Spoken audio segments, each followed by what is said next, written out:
WordPress के नए tutorial में आपका स्वागत है। और आज इस वीडियो में हम जानेंगे कि हम वर्डप्रेस में इमोजीज को कैसे डिसेबल कर सकते हैं। इमोजीज जो है हमारी लाइफ का एक अनब्रेकेबल पार्ट है और हम इसे बहुत ज़्यादा यूज़ करते हैं अपनी डेली लाइफ में, स्पेशली ऑन व्हाट्सएप।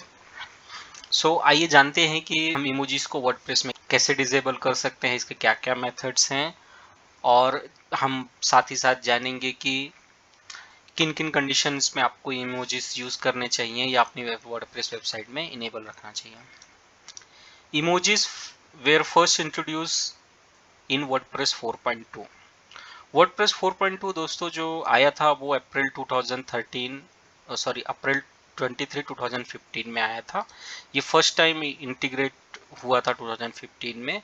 और यहाँ पे क्या है कि जब आप इमोजीज अपनी वर्डप्रेस वेबसाइट में इनेबल रखते हैं तो आप यहाँ पे देख सकते हैं कि दे आर टीनी आइकॉन्स और similes use over the internet. जैसा कि मैंने कहा, अगर आप इसे यूज करते हैं तो एक जावास्क्रिप्ट फाइल होती है।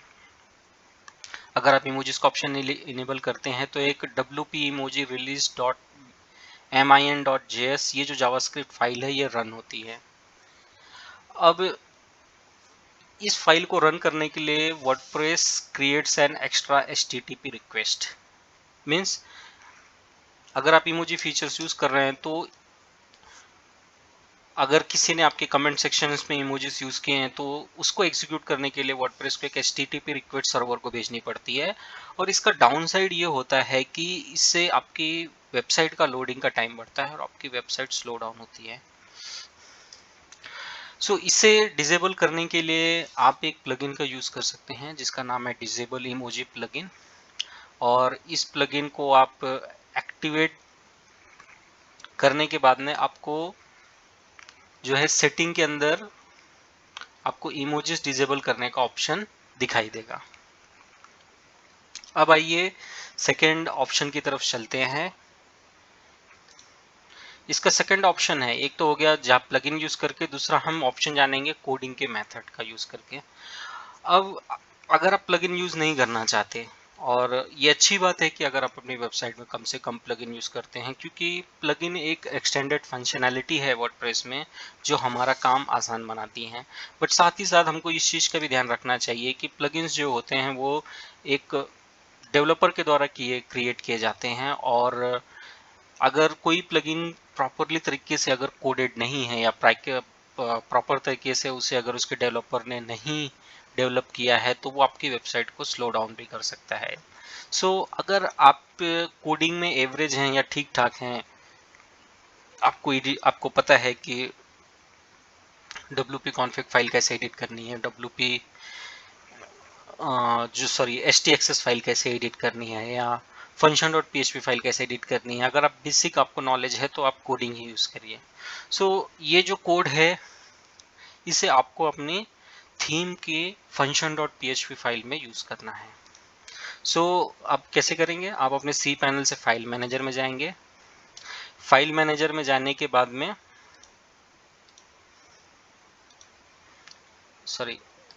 पब्लिक HTML में wp कंटेंट फोल्डर में फिर आप थीम में जाएंगे। सो आप जो भी थीम यूज कर रहे हैं, ठीक है, अभी यहाँ पे तो मैंने मल्टीपल थीम इंस्टॉल करके रखी है। आप जो भी थीम यूज कर रहे हैं वहाँ पे एक function.php फाइल होगी, और इस function.php फाइल में जो है आपको जो कोड मैंने दिखाया है, और ये इस कोड का डिस्क्रिप्शन मैं एक आर्टिकल का लिंक दे दूंगा डिस्क्रिप्शन, जहाँ पे आपको ये कोड मिल जाएगा। और इस कोड को आप अपने function.php फाइल में पेस्ट कर दीजिए। अगर आप कोड यूज़ कर रहे हैं तो फिर आपको ये प्लगइन यूज़ करने की ज़रूरत नहीं है, आपके वेबसाइट में इमोजीज डिसेबल हो जाएगी।